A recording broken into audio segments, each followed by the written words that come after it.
Alright guys, अगर आप पर चेक बाउंस का केस चल रहा है या फिर किसी ने आप पे चेक बाउंस का केस किया है, सो इन दिस वीडियो मैं आपको स्टार्ट से लेकर एंड तक चेक बाउंस के केस की क्या टेक्निकलिटीज़ होती हैं वो डिस्कस करने जा रहा हूँ। वीडियो के एंड में मैंने कुछ लेटेस्ट डेवलपमेंट्स के बारे में भी बात की है, जो कि 2000 अमेंडमेंट के थ्रू कुछ नए सेक्शंस ऐड हुए हैं अंडर एनआई एक्ट। उनके बारे में भी मैंने डिस्कस किया है, सो वीडियो में बने रहिएगा। ऑलराइट, सो स्टार्ट करते हैं। चेक बाउंस कब होता है? चेक बाउंस तब होता है जब कोई व्यक्ति आपको चेक देता है एंड उस चेक के इनकैशमेंट के लिए आप बैंक में जाते हैं, बट बैंक आपसे क्या कहता है कि sir this is the dishonour memo और ये चेक बाउंस हो गया है। उस डिसऑनर मेमो पे रीजन दिया रहता है। 99% जो रीजन होता है वो यही होता है कि इनसफिशिएंसी ऑफ फंड्स, बैंक के खाते में, उस खाते में पैसे ही नहीं है, देयरफॉर जो चेक है वो बाउंस हो गया है। अब आपको क्या करना है? जब आपका चेक बाउंस हो जाता है तो आपको क्या करना है? फर्स्टली, जब आपका चेक बाउंस होता है तो आपको with in 30 days from the receiving of that bounce memo, of that dishonour memo जो आपको बैंक से रिसीव हुआ है, जिसपे रीजन लिखा होगा कि इनसफिशिएंसी ऑफ फंड के द्वारा इस चेक ये जो XYZ चेक हमारे पास आया था ये बाउंस हो गया है, इसकी पेमेंट बाउंस हो गई है।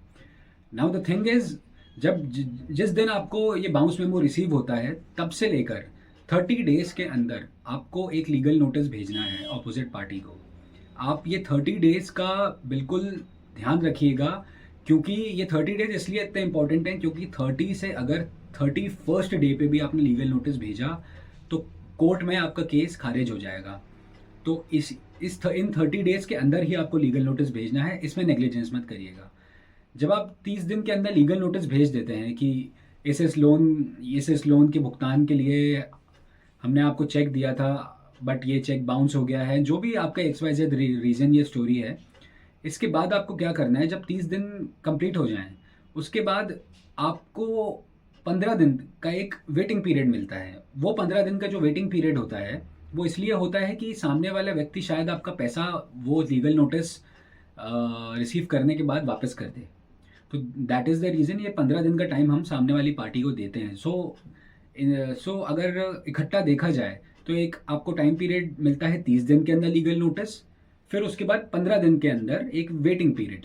तो टोटल मिला के 45 डेज काउंट होते हैं।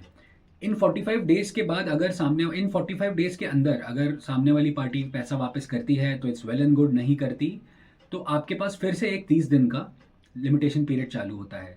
वो जो लिमिटेशन पीरियड होता है वो इसलिए होता है ताकि आप नेक्स्ट 30 डेज में, अपकमिंग 30 डेज में आप कोर्ट में केस फाइल कर सकें। अब यहाँ पे एक टेक्निकलिटी है। मैंने आपको तीन तीन लिमिटेशंस बताई, 30 दिन, 15 दिन, अगेन 30 दिन। जो पहले 30 दिन हैं लीगल नोटिस के, ये बहुत स्ट्रिक्ट हैं, इनका ये बिल्कुल नहीं बढ़ सकते हैं। जो 15 दिन है वो भी फिक्स है। उसके बाद जो अब 30 दिन आते हैं कि आप कोर्ट में कंप्लेंट फाइल कर सकते हैं, ये जो 30 दिन है इसकी लिमिटेशन बढ़ सकती है। ये तीस दिन के अंदर अगर आप 35 डेज में भी करते हैं, 40 डेज में भी करते हैं, सो इट्स ऑल राइट, वो चीज़ बढ़ सकती है। बट जो स्टार्टिंग के लीगल नोटिस वाले 30 दिन है वो नहीं बढ़ सकते।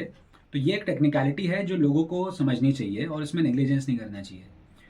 तो अब अपन एक स्टेप आगे चलते हैं कि अब आपने कोर्ट में केस फाइल कर दिया है, कोर्ट में आपने कंप्लेंट फाइल कर दी है। ये जो 138 नेगोशिएबल इंस्ट्रूमेंट एक्ट का जो चेक्स बाउंस का सेक्शन होता है, ये एक क्रिमिनल नेचर की कंप्लेंट होती है जो कि जुडिशियल मजिस्ट्रेट फर्स्ट क्लास की कोर्ट में फाइल होती है।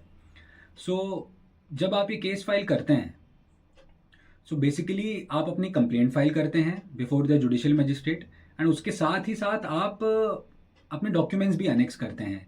तो डॉक्यूमेंट्स में बहुत बेसिक डॉक्यूमेंट्स होते हैं जो कि आप कोर्ट के समक्ष पेश करते हैं। सबसे पहले तो ओरिजिनल चेक होता है, जो ओरिजिनल चेक जो बाउंस हुआ है वो होता है।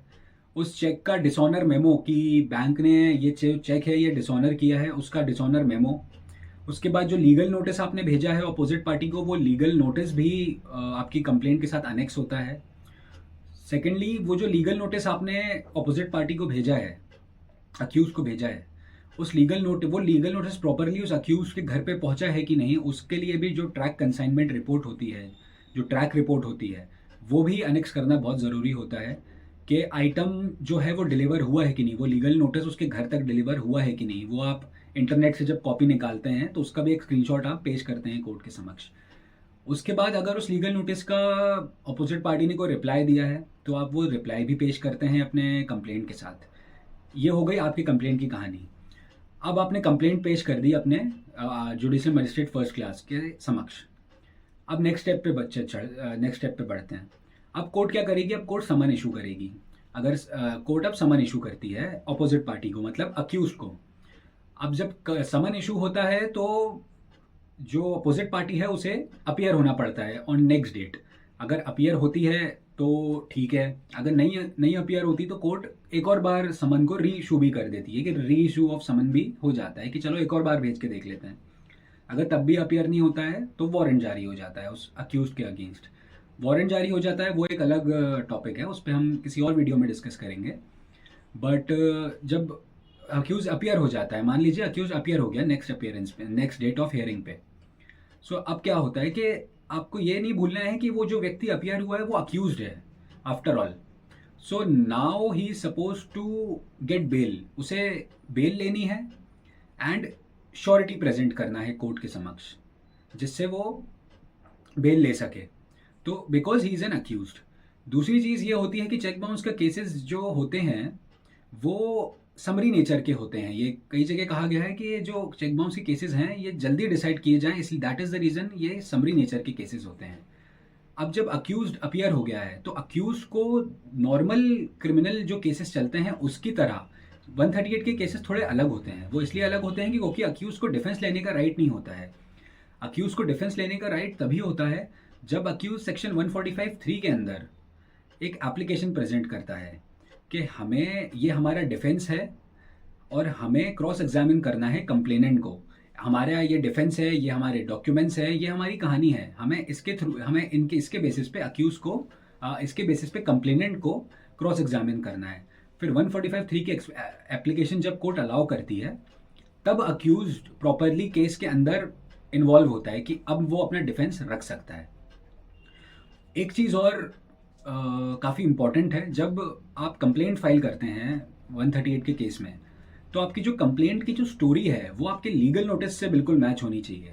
क्योंकि अक्सर ये देखा जाता है कि आप तो देखिए कंप्लेनेंट हैं, आपको अपना जो दावा है वो बियॉन्ड रीजनेबल डाउट कोर्ट के समक्ष पेश करना है कि चेक बाउंस हुआ है, सामने वाली पार्टी ने लोन लिया है, उस वो अब नहीं चुका रहा है। दैट इज़ द रीज़न कि मतलब आप कोर्ट में बेवजह नहीं आ गए हैं किसी को परेशान करने, वो कोई फर्जी चेक नहीं है। So that is the reason आपको जो अपना केस है वो बियॉन्ड रीजनेबल डाउट प्रूव करना है। और वो प्रूव करने के लिए आपकी जो स्टोरी आपने लीगल नोटिस में दी है और जो स्टोरी आपने कंप्लेंट में दी है वो बिल्कुल मैच होनी चाहिए। उसमें कोई भी फैब्रिकेशन नहीं होना चाहिए कि यहाँ पे आप एक अलग बात कह रहे हैं, यहाँ पे एक अलग अमाउंट आपने स्टेट किया है, लीगल नोटिस में एक अलग अमाउंट स्टेट किया है, कंप्लेंट में आपने एक अलग अमाउंट स्टेट किया है। सो ये सब टेक्निकलिटीज़ हैं जो आपको दिमाग में रखनी है। अब हम एक स्टेप आगे चलते हैं कि अक्यूज पेश हो जाता है, आपको क्रॉस एग्जामिन कर लेता है। अब जब बात आती है कि कंप्लेंट के भी एविडेंस हो जाते हैं, डिफेंस के भी एविडेंस हो जाते हैं, मतलब अक्यूज के भी एविडेंस पूरी तरह से रिकॉर्ड कर लिए जाते हैं, अब बात आ जाती है फाइनल आर्ग्यूमेंट्स पे। अब बात फाइनल आर्ग्यूमेंट्स पे आ गई है। फाइनल आर्ग्यूमेंट्स दोनों पार्टी के समक्ष हो गए हैं। Now the court will pronounce judgement.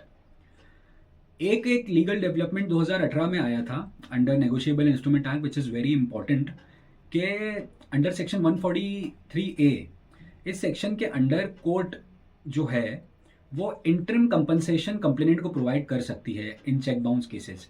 इसका मतलब ये है कि जब चेक बाउंस का केस कोई कंप्लेनेंट दाखिल करता है कोर्ट में तो इंटरिम में, मतलब केस चलने के दौरान ही 20% of the amount cheque bounce का कोर्ट चाहे तो अपने डिस्क्रिशन पे अक्यूज्ड से कंप्लेनेंट को दिलवा सकती है।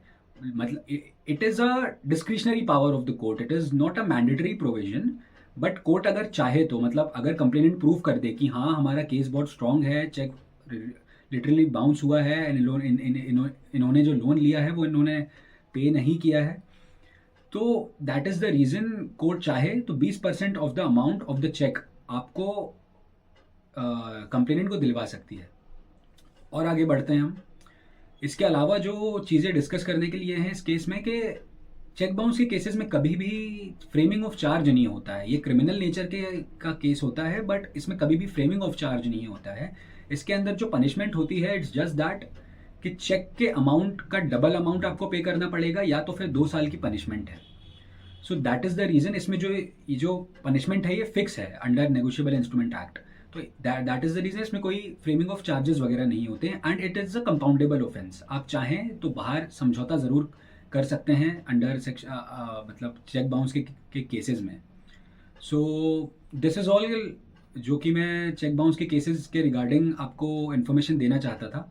अपार्ट फ्रॉम दैट मैं एक नेक्स्ट वीडियो और बनाऊंगा जिसमें मैं प्रॉपरली डिफेंस के बारे में बात करूंगा, क्योंकि चेक बाउंस के केसेस में डिफेंस बहुत ही लिमिटेड होते हैं और घुमा फिरा के 3-4 डिफेंसेस दिए दिए होते हैं अक्यूज को, तो उन्हीं में अक्यूज फंस जाता है। कभी कभी गलत वे में भी लोग फर्जी चेक अपने हाथ से साइन कर देते हैं, डेट डाल देते हैं और कोर्ट के पास चले जाते हैं। तो जो अक्यूज होता है वो बहुत परेशान होता है। सो जो डिफेंसेस हैं वो बहुत लिमिटेड होते हैं कि मान लीजिए कि फॉर एग्जांपल आपको डिफेंस अगर लेना ही है तो कहने के लिए आप ये ले सकते हैं कि जो कि ये चेक है ये सिक्योरिटी पर्पस से लिया था। अगर सिक्योरिटी पर्पस के लिए ये चेक दिया गया था तो ये चेक बाउंस की डेफिनेशन में नहीं आएगा। या फिर एक फ्रेंडली चेक था कि ऐसे ही दिया गया था, ये गुड फेथ में दिया गया था, दैट इज़ द रीज़न, फिर ये चेक बाउंस के क्राइटेरिया में नहीं आएगा। सो खैर ये बहुत बड़ा टॉपिक है, इसके लिए एक दूसरा वीडियो बनेगा, तो वीडियो ज़्यादा लंबा ना हो जाए, दैट इज़ द रीज़न। ये वीडियो मैं यहीं पे ख़त्म करता हूँ and thank you so much.